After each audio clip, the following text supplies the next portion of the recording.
என்னம்மா பண்ணுது? உடனே மெட்ராஸ் போலாம்.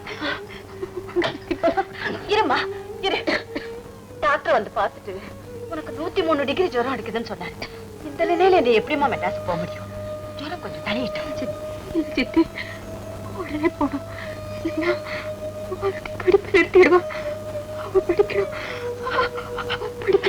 ஏ, அவன் நல்லா தானே படிச்சுட்டு இருந்தா, என்ன தகராறு? சித்தி, அவளை படிக்க வைக்கணும். நான் நடன மாடி வாழ்க்கையில முன்னுக்கு வரணுங்கிறதுக்காக நான் ஏத்துக்கிட்டேன் இந்த அவளை வாழ்க்கையை பத்தி. ஒண்ணுமே சொல்லல, மறைச்சியும் வச்சிருந்தேன்.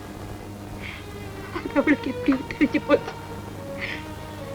உதவியும் வேண்டாம், பணமும் வேண்டாம், படிப்பும் வேண்டாது. ஒரே நிமிஷத்துல என்ன உதறிட்டு போயிட்டான்.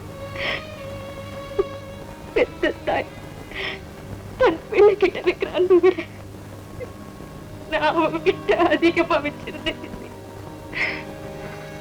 அவன் என்ன புரிஞ்சுக்கிட்டே. மாலத்தியோட நல்லா புரிஞ்சுக்கிட்டான்.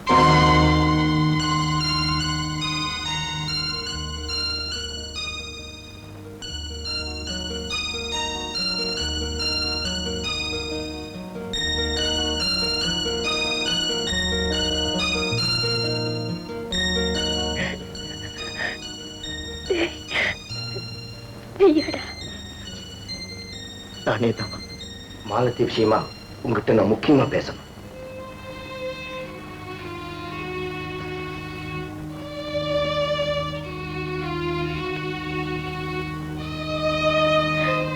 மெட்ராஸ்ல இருந்த பாரு. ஆமா, மாலத்திய பாத்தியா? பார்த்தேன். படிச்சுட்டு தானே இருக்கா? படிச்சுட்டு தான் இருக்கா.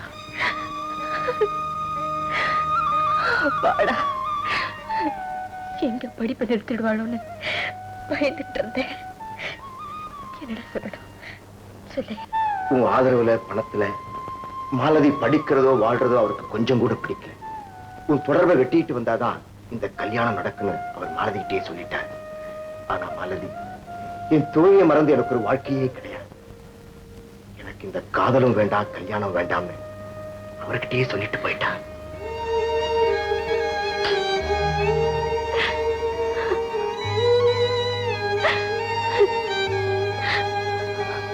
அவளை நானும் என்ன அவளும் எப்படி மறக்க முடியும்?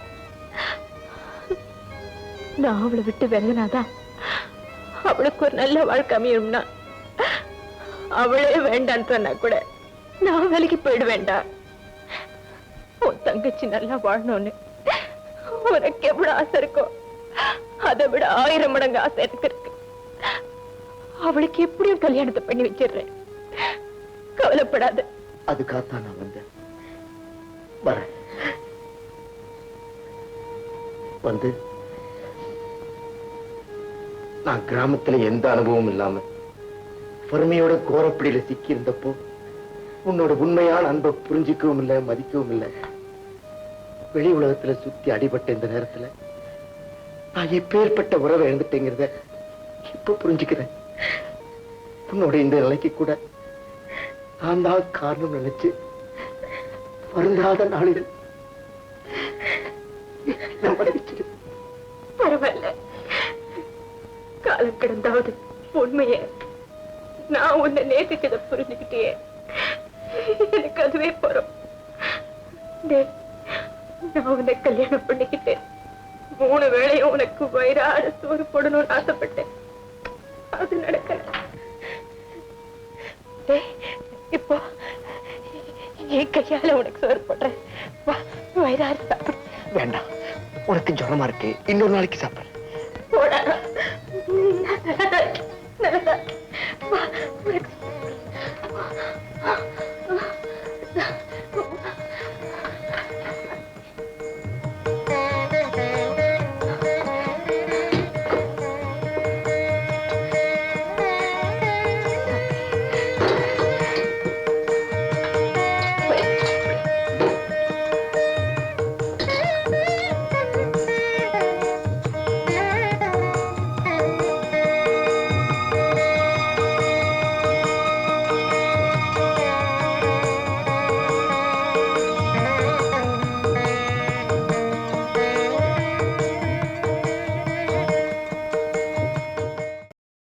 இன்னும் பல வீடியோக்களை காண சன்லைஃப் சேனலை சப்ஸ்கிரைப் பண்ணுங்க.